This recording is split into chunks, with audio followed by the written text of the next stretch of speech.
The transport ship descended through the amber clouds of Valoris Prime, its engines humming with the quiet power of technology that had been perfected over 10,000 years. And inside the cargo hold sat a single passenger, who looked nothing like the refined soldiers who usually arrived at the Galactic Coalition's most prestigious military academy. Kale Morrow was human, and that fact alone made him an anomaly in every sense of the word. He sat on a metal crate with his hands resting on his knees. His eyes closed as he felt the ship shudder through atmospheric entry, and he thought about how far he had traveled to reach this moment. Not just in distance, but in sacrifice and determination. Earth had only made contact with the Coalition 3 years ago. And in that short time, humanity had been classified, categorized, and ultimately dismissed as a species from a Category 12 Deathworld. A planet so hostile that most Coalition scientists wondered how intelligent life had evolved there at. All the gravity was crushing by galactic standards. The temperature swings were extreme. The atmosphere was filled with a corrosive gas called oxygen.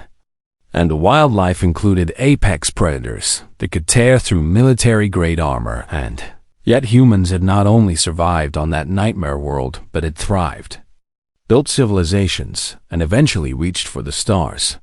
None of that mattered to the Coalition, though, because to them, Deathworlders were savages at best and dangerous animals at worst. Ship touched down with a gentle thump that Kale barely felt, and he rose to his feet as the cargo ramp lowered with a mechanical whine, flooding the hold with golden sunlight and fresh air that smelled faintly of flowers he could not name. He stepped out onto the landing platform and paused to take in the sight. Before him, Valoris Military Academy spread across the horizon like a city made of crystal and steel, its towers reaching toward the sky with elegant curves that defied the architectural logic Kale had grown up with. And everywhere he looked, he saw beings of every shape and size moving with purpose through the pristine courtyards and gleaming corridors.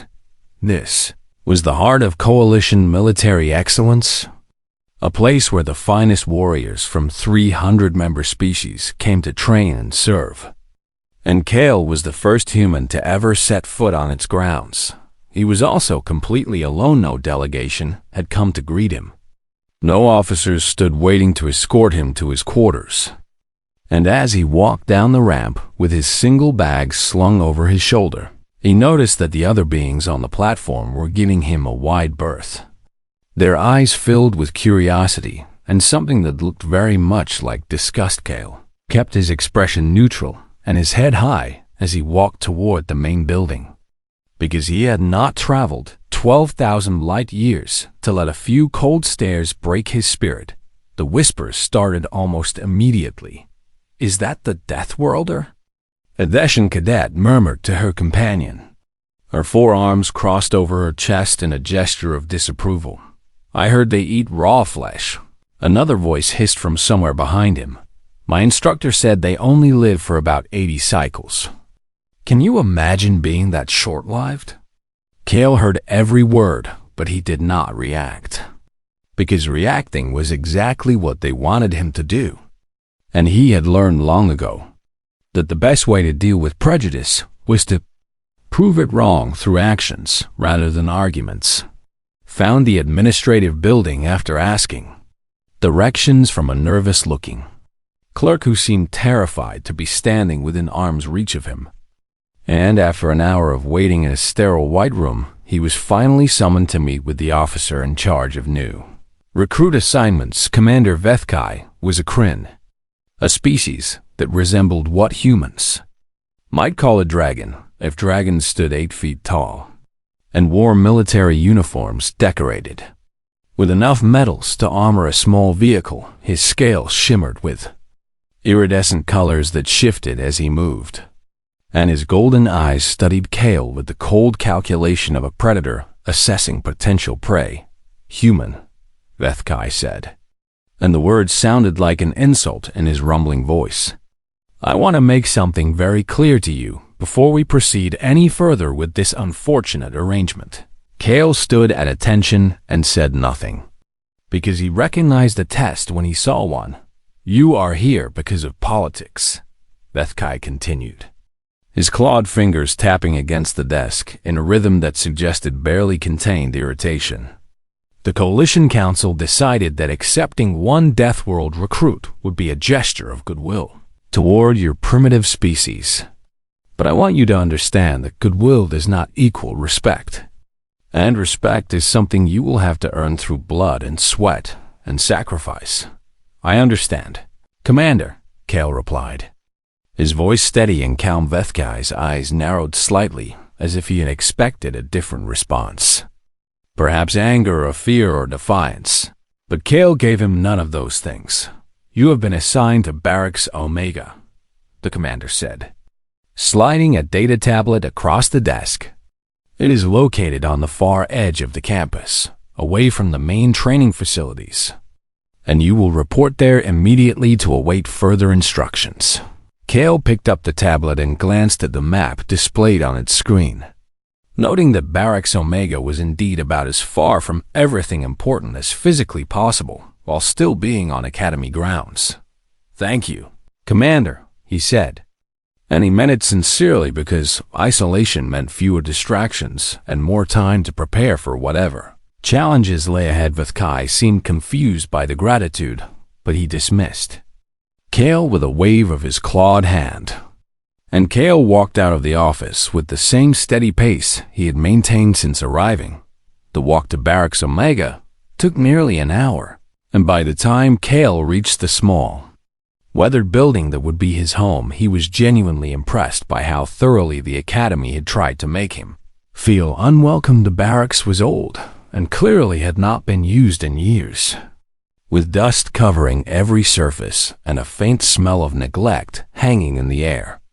But Kale had slept in far worse conditions during his boring training on Earth, and he set about making the space livable with the practical efficiency that came from a lifetime of adapting to difficult circumstances. He did not know that he was being watched in the shadows of a nearby building. 5 figures stood in a tight circle, their eyes fixed on the lone human who was currently sweeping dust out of his new quarters with a makeshift broom. "So, that is the Deathworlder," Silthervo said, his pale blue skin seeming to glow faintly in the darkness as he reached out with his psionic senses to probe the human's mind. "He seems ordinary enough, ordinary or not. He does not belong here," Drexen the Unbroken growled, his massive frame shifting with barely contained aggression. "The Academy has standards, and allowing savages through the gates lowers us all." Velith Noor nodded in agreement, her 4 arms folded in a mirror of the gesture Kale had seen earlier. "We should teach him his place before he embarrasses the institution with his presence." Quickstyle made a clicking sound that served as laughter among his species, his compound eyes glittering with cruel amusement. It would be a kindness, really, helping him understand that he should return to his death-trap world before something unfortunate happens. Myra Solen, the only near-human among them, studied the distant figure of Kale with cold, analytical eyes that missed nothing. "Tonight, then, after the moon's rise, we welcome our new classmate properly."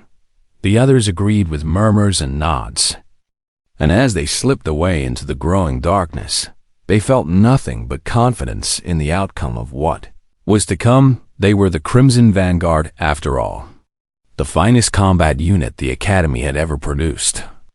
And one primitive Deathworlder would pose no challenge whatsoever. They could not have been more wrong. The Crimson Vanguard had earned their reputation through years of flawless performance, and every cadet at Valor's Academy knew their names the way children on other worlds knew the names of legendary heroes from ancient story. Silthar Voss was their leader, an Aetherian whose species had evolved on a world of perpetual twilight where survival depended on sensing danger before it could be seen. And over countless generations, this had given them psionic abilities that bordered on precognition. He could feel the neural patterns of other beings like ripples in a pond. And when someone decided to attack him, he knew about it before their muscles even began to move, which meant that in 200 official sparring matches, he had never once been struck.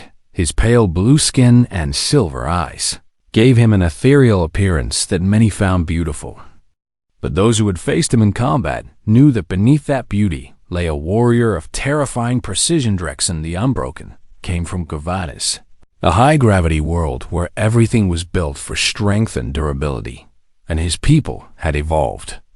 Bone-plated armor that grew directly from their skin in overlapping patterns that could deflect blade and blast alike, stood nearly 9 feet tall and weighed as much as a small ground vehicle.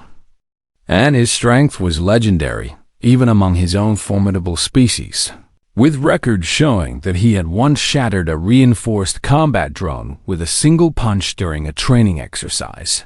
His temperament matched his physique, aggressive and uncompromising, and he had never met an obstacle he could not break through with raw physical power. Vlithnor represented the Deshan martial tradition, a legacy of close-quarters combat that stretched back over 10,000 years and had been refined through countless generations of dedicated practice. Her species possessed 4 arms that could move independently with perfect coordination, and each of her 8 hands was capable of delivering strikes with surgical precision to any of the hundreds of vulnerable points that existed on most organic bodies. She had mastered 17 different fighting styles before she turned 12 cycles old, and by the time she arrived at Valaris, she was already considered one of the most dangerous hand-to-hand combatants in the entire coalition. Her movements in battle were like a dance.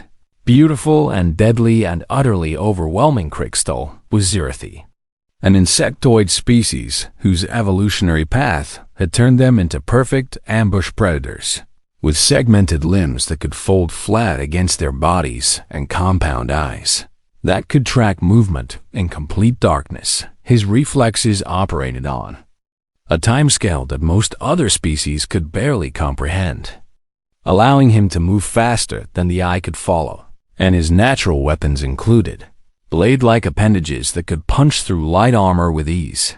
He rarely spoke except to make clicking sounds that conveyed amusement at the suffering of those he considered beneath him. And his kill count during simulated combat exercises was higher than any other cadet in Academy. Myra Solen was perhaps the most interesting of the group, because she appeared almost human at first glance, with features that would not have looked out of place on Earth if you ignored the slight silver tint to her skin and the subtle wrongness in the way she moved. She was Valdori, a species that had taken a different evolutionary path than most, choosing to engineer their own biology rather than leaving it to natural selection. And as a result, she had been optimized for warfare from the moment of her conception. Her strength and speed exceeded human norms by a significant margin. Her senses were sharper than any unmodified organic, and her brain contained tactical processing capabilities that allowed her to analyze and adapt to combat situations in real time. She viewed fighting as a science rather than an art, and she had never encountered a variable she could not account for together. These 5 warriors had dominated every competition, exercise, and challenge the Academy had thrown at them, and they had grown accustomed to being the best at everything they attempted, which was precisely why the arrival of the human bothered them so much. They gathered in their private training room that evening, the one reserved exclusively for top-ranked cadets, and they discussed the situation with the casual confidence of those who had never experienced true defeat. "The instructors are already talking about him," Bella said, her upper arms working through a stretching routine while her lower arms polished a set of training weapons. Apparently, he scored remarkably well on the physical aptitude tests during his entrance evaluation. Drexen snorted with contempt, a sound like rocks grinding together. Physical aptitude means nothing if you lack proper training and discipline. And what could a Deathworlder possibly know about either of those things? "You would be surprised," Myra said quietly, her silver eyes fixed on a data screen that displayed what little information the coalition had gathered about Earth and its inhabitants. Their world has an extensive history of organized warfare, and their individual combat capabilities are reportedly quite high relative to their size and apparent fragility. Reportedly, Silther repeated with a thin smile. But reports are just words, and words cannot stand against the reality of what we can do. Crickstel made his clicking laugh and flexed his blade limbs in anticipation. Let us test these reports then, tonight, and see how the Deathworlder handles a real challenge. The others agreed, and they spent the next hour planning their approach with the methodical thoroughness that had made them so successful in the past. They would surround him, cutting off any possibility of escape, and then they would systematically demonstrate the vast gulf between a primitive Deathworlder and properly trained Coalition soldiers. The lesson would be painful but educational, and with any luck the human would request a transfer back to his homeworld. Before the sun rose again, none of them considered the possibility that things might not go according to plan, because things always went according to plan when you were. The Crimson Vanguard, the twin moons of Valori's Prime, rose slowly over the Academy grounds, casting long shadows across the empty courtyards and silent training fields. And Kale Morrow sat in his dusty barracks with his eyes closed and his breathing steady. He was meditating, a practice he had learned during his years of training on Earth. And as his mind settled into a state of calm awareness, he felt something that made his instincts prickle with warning. Someone was watching him. He did not open his eyes or change his posture, but deep inside his brain ancient circuits began to activate. Neural pathways that had been carved by 2 million years of survival on a world that never stopped trying to kill the creatures that lived upon it. Humans called it the fight-or-flight response, but that name was misleading because it suggested a choice between two options when in reality there was a third possibility that most species never developed a fight response without the flight component.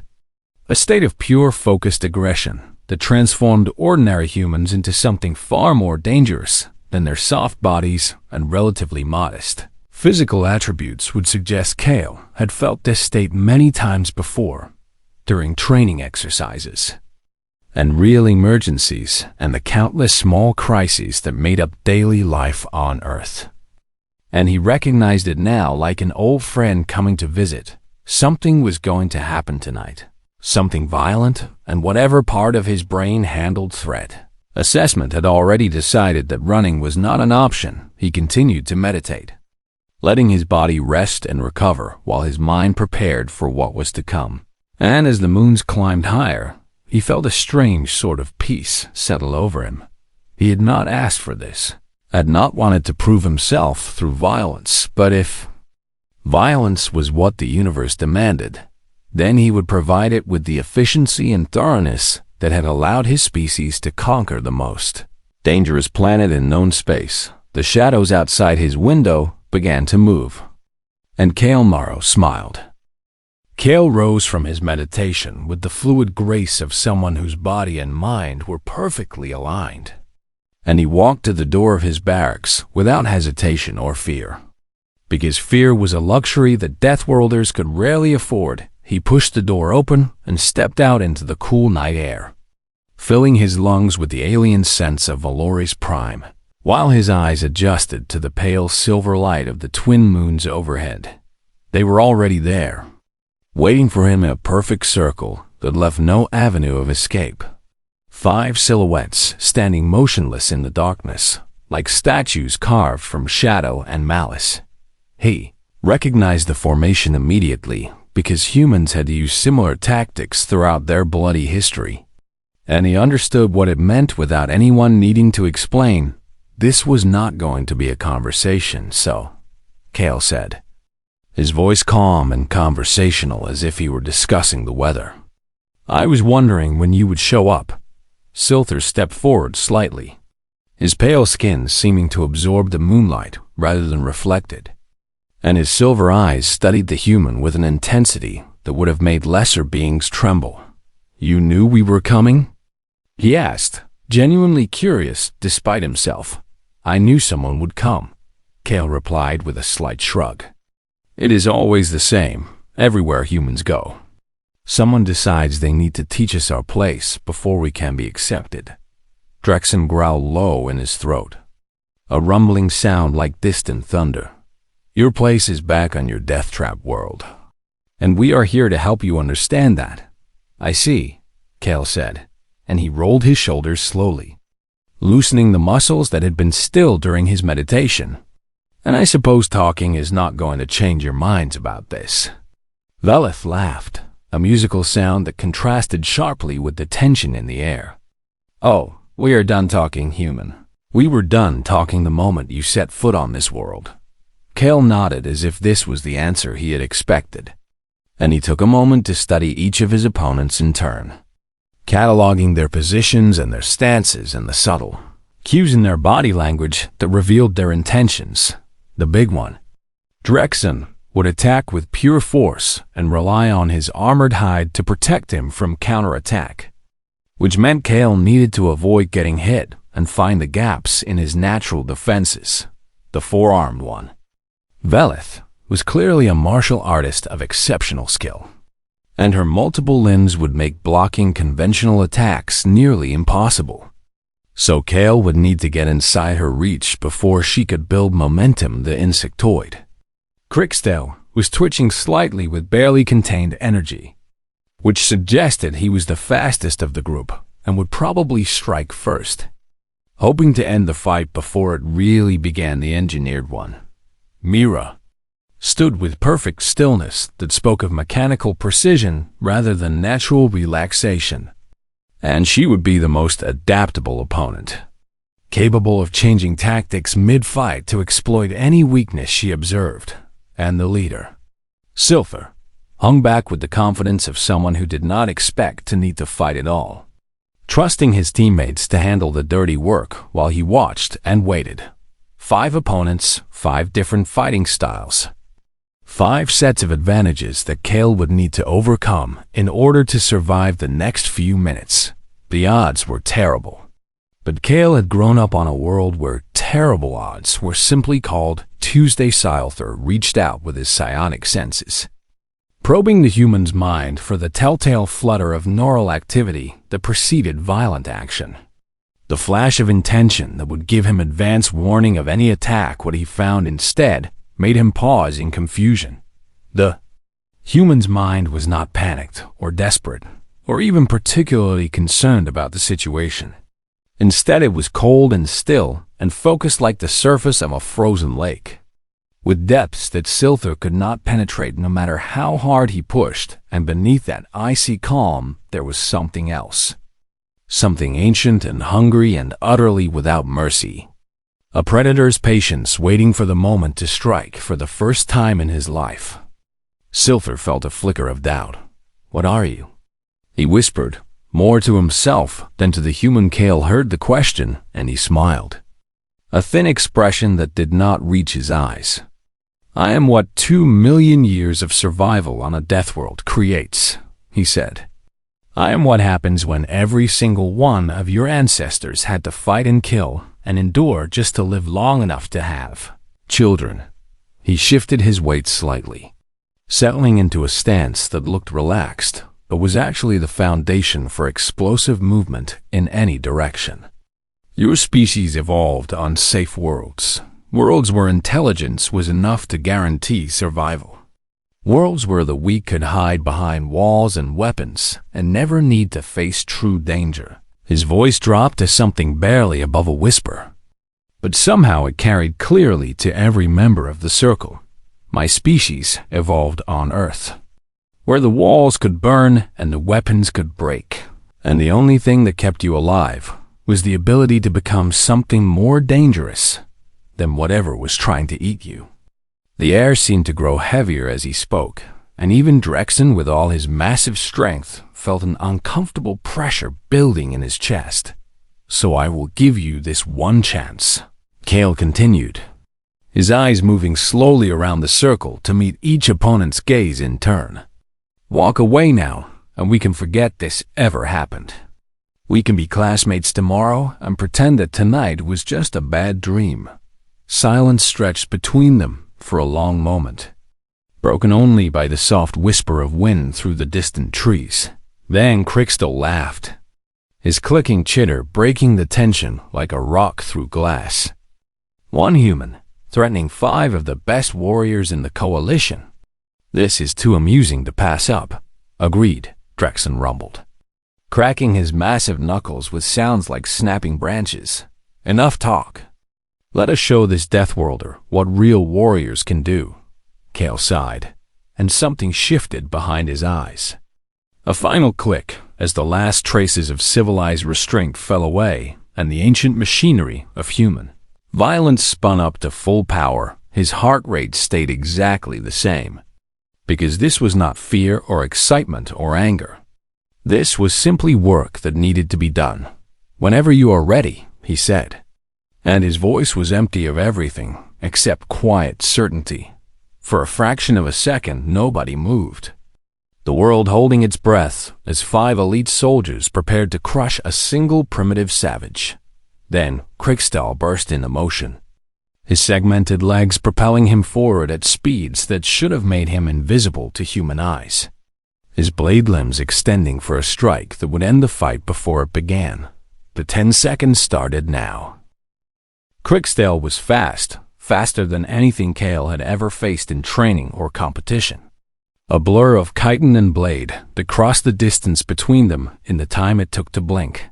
But Kale was not relying on his eyes to track the attack deep in his brainstem, in the ancient neural structures that humans shared with every predator that have stalked the African savanna.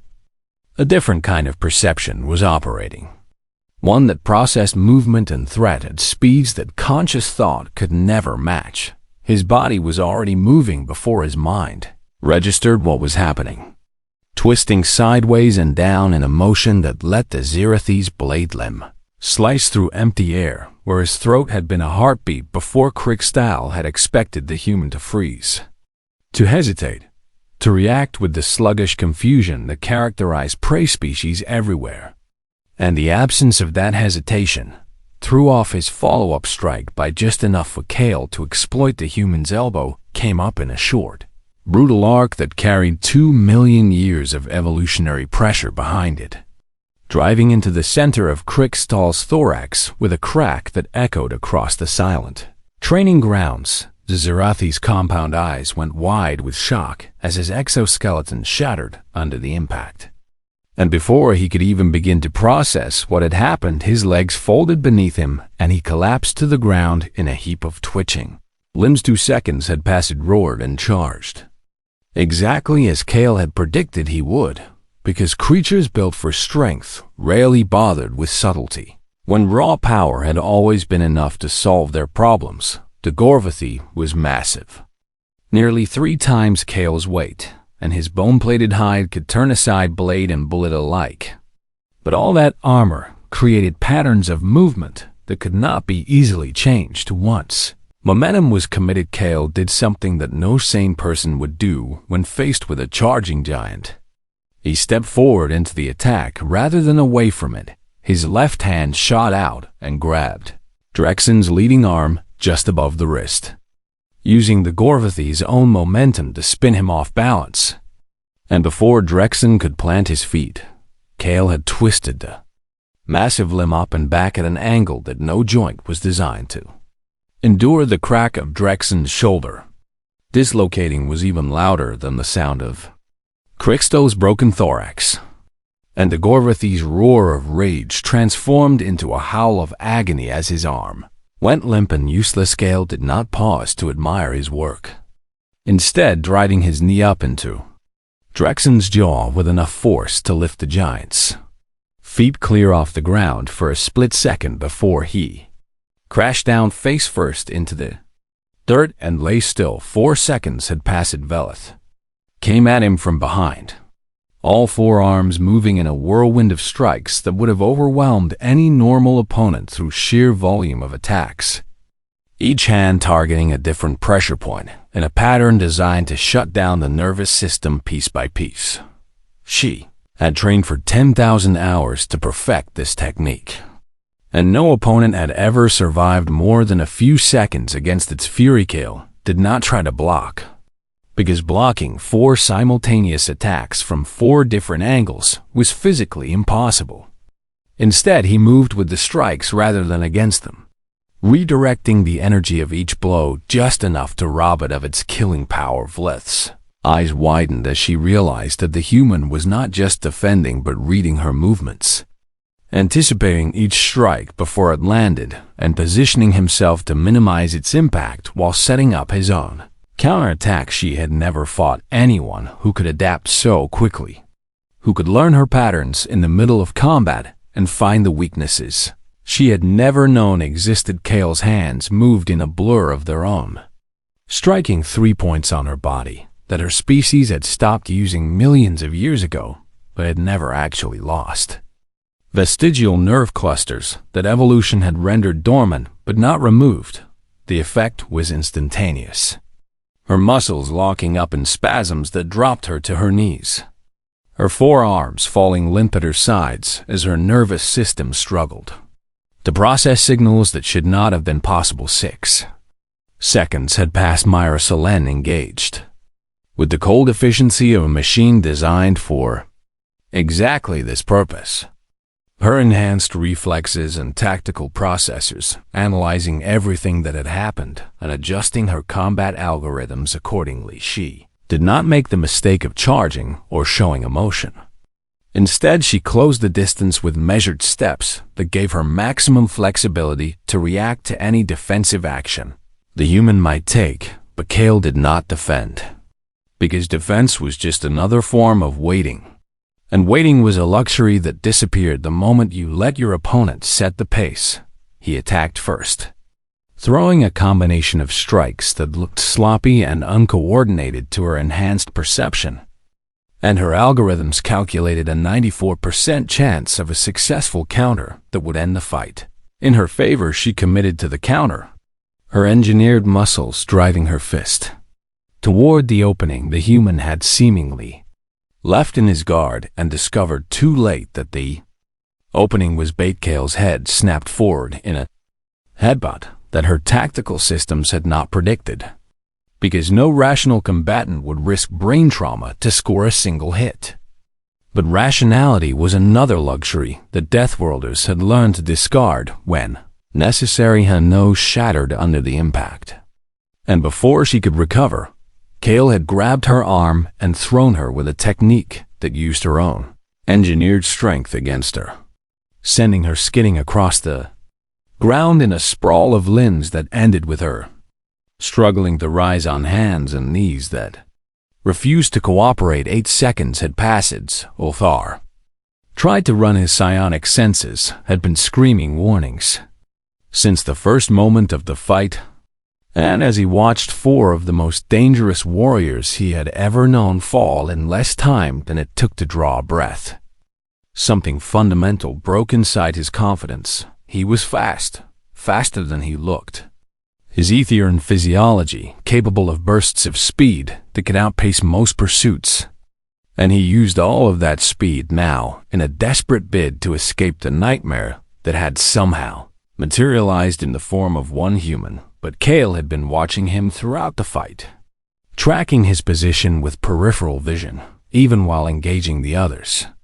And the moment Silthar turned to flee, Kale was already moving to intercept. He crossed the distance in 3 strides that covered ground far faster than any human should have been able to move, drawing on reserves of explosive power that his species had developed for exactly these moments of absolute necessity. His hand closed on Silthar's shoulder and spun the Etherin around, and for one frozen instant they stood face to face, predator and prey. And Silthar finally understood what he was dealing with. This was not a primitive savage who had gotten lucky. This was a purpose-built killing machine that had been shaped by a world so hostile that only the most dangerous could survive. Kale's other hand came up in a strike to the base of Silthar's skull, precise and measured, and exactly hard enough to shut down consciousness without causing permanent damage. The Etherin silver eyes rolled back in his head, and he crumpled to the ground like a puppet with cut strings. Joining his teammates in a scattered collection of groaning and unconscious bodies, 10 seconds had passed. Kale stood in the center of the fallen circle, his breathing steady and his heart rate already returning to baseline. And he looked around at the 5 elite warriors who had thought they would teach him his place. He felt no satisfaction. No triumph, no anger or resentment toward the beings who had tried to hurt him. Because this was simply what Deathworlders did when threatened. They survived, and sometimes survival meant showing the universe exactly what 2 million years of evolution on a nightmare world had created. By morning, the footage had spread through every channel and network that connected the academy, passed from cadet to instructor to administrator in a wave of disbelief that showed no signs of slowing down. Commander Vethkai sat in his office and watched the recording for the 17th time, his golden eyes fixed on the small screen while his clawed fingers tapped in a regular rhythm against the arm of his chair. Had seen thousands of combat recordings during his long career, had witnessed warriors from every corner of the coalition demonstrate their skills in training and in battle. But he had never seen anything quite like what the security cameras had captured the night before. 10 seconds. That was all it had taken for one human to dismantle 5 of the finest soldiers the Academy had ever produced. And the more Vethkai watched, the more he realized that those 10 seconds had changed everything he thought he knew about the species from Earth. The human had not fought with the wild desperation of a cornered animal or the lucky flailing of an untrained amateur. Instead, he had moved with the precise efficiency of someone who understood violence on a fundamental level that most species never needed to develop. Every strike had been measured, every movement calculated to achieve maximum effect with minimum effort. And the whole thing had been executed with a calm that bordered on terrifying. This was what a Deathworld produced. Vethkai realized, not savages who fought because they knew nothing else, but survivors who had been forged in the hottest fires the universe could provide and had come out stronger for it. The summons went out an hour later, and by midday Kale Morrow stood at attention before the assembled academy council in the Great Hall, where the most important decisions affecting Valoris were made. The council members studied him with expressions ranging from fear to fascination to grudging respect, and Kale met their gazes without flinching or looking away, because he had nothing to be ashamed of and nothing to apologize for. "You understand why you have been called here," the High Chancellor said, her voice echoing through the vaulted chamber with the weight of ancient authority. "I believe so, Chancellor," Kale replied, his tone respectful but not submissive. "The Crimson Vanguard were our most celebrated cadets, and you put all 5 of them in the medical bay within the span of a few heartbeats," the Chancellor continued. And there was something in her voice that might have been accusation or might have been admiration. "Several council members believe you should be expelled for this assault, while others argue that you were merely defending yourself against an unprovoked attack." Kale considered his response carefully before speaking, because he understood that this moment would define how the coalition viewed humanity for generations to come. "Chancellor, I did not come to Valoris to prove that humans are better than other species," he said, his voice carrying clearly to every corner of the Great Hall. "I came here to learn, to train, and to serve alongside the warriors of the coalition as an equal." He paused, letting his words settle before continuing. "What happened last night was not my choice, and if I could have avoided that confrontation, I would have. But when 5 armed opponents surround you in the dark with the clear intention of doing harm, you do not have the luxury of holding back." The Chancellor's eyes narrowed slightly. "And yet, you could have killed them, could you not? A being capable of what you demonstrated last night would have found it easy to end lives, rather than merely disable opponents." "Yes," Kale admitted without hesitation. "I could have killed them, And there were moments during those 10 seconds when killing would have been easier than the alternatives. But I did not come here to kill anyone. He took a breath and let some of the tension drain from his shoulders. Where I come from, Chancellor, everything wants to kill you. The air is poisonous to most species. The sun gives you cancer if you stand in it too long. The water is filled with parasites and predators. And the wildlife includes creatures that could tear this building apart with their bare hands. The council members shifted uncomfortably at this reminder of why Earth had been classified as a Category 12 Deathworld, but we did not become the dominant species on that nightmare world by being the strongest or the fastest or the most deadly, Kale continued. We became dominant because we learned to work together. Because we discovered that cooperation and compassion and trust could accomplish things that individual strength never could. His voice softened slightly, taking on a warmth that surprised those who had watched him systematically destroy 5 elite warriors. I did not come here to prove that humanity is better than everyone else. I came here to stand beside you, to learn from you, to share what we know and discover what we might accomplish together. He looked around the chamber, meeting each council member's eyes in turn. The violence I am capable of is a tool, nothing more. A survival mechanism that my ancestors developed because they had no other choice. And if the coalition will have me, I would rather use that tool in service of peace than in pointless displays of dominance.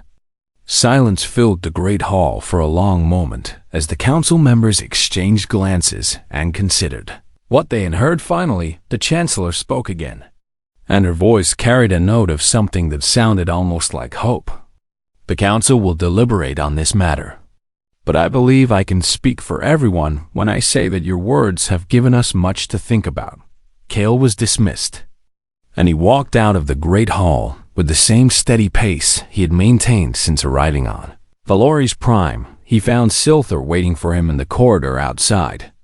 The Aetherian's pale blue skin marked with bruises and his silver eyes carrying a weight that had not been there before. I have never lost a fight, Silther said quietly, falling into step beside Kale as they walked toward the main courtyard.